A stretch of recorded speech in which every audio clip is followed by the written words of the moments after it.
Hey everybody, welcome back to the channel. If you're liking what you hear, please like, comment, and subscribe. Today I want to talk about how can a seller make the most money.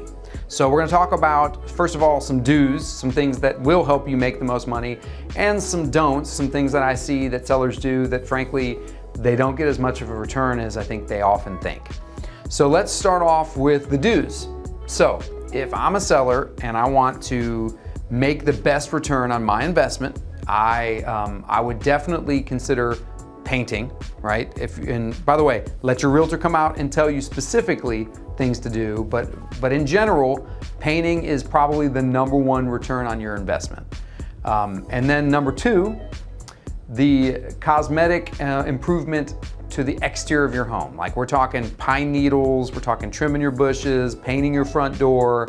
Again, really minor, inexpensive landscaping, because we'll get to major landscaping on the other list, okay? And then the third one is light fixtures. So light fixtures go out of style typically within 4 to 8 years. The average person sells in our market around 7 years. There's a high probability that if the light fixtures had been quote unquote updated when you bought and you've been there for 7 years, it might be time to change some up. It's super inexpensive, can often make a big bang for your buck. I'm gonna throw in an extra. Okay, one more little 3B is backsplash. Kitchen countertops, oftentimes if you have granite or quartz, probably if you bought a while ago, you have granite, you can really change the look by redoing your backsplash. And it's inexpensive, often can be done by a professional for $1,000. Totally changes the look of your kitchen. I often recommend that to folks who have a backsplash that's been done probably longer than 7 years. Okay, so now let's get to the other side of the equation. Some things I see that people do that they don't get the best bang for their buck. Okay, one of is something I've done. My wife and I put in built-ins in a couple rooms of our house. Love them, but they were done professionally by a carpenter who is awesome, not inexpensive, and I don't anticipate for dollar return on that investment. We love it, glad we did it. We did it as soon as we moved in, and it wasn't done from an investment perspective. The second thing that people do is go crazy in their landscaping.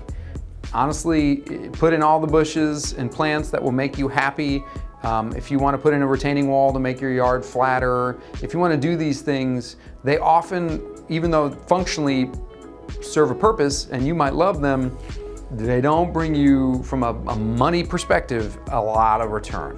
Okay, the last one is a tricky one, but in the triad we have a lot of basements, right? We're in the foothills of the mountains, and basements are loved, okay? I'm a Midwesterner by birth. I've been down here a long time, so I kind of consider myself a Southerner now, but we had a lot of basements where I grew up, and they got a lot of value, frankly.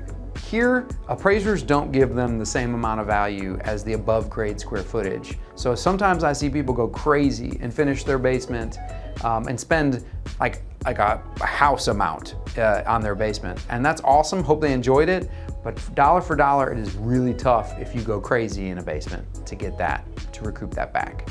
Hope that was helpful. Please again, remember to like, comment, and subscribe.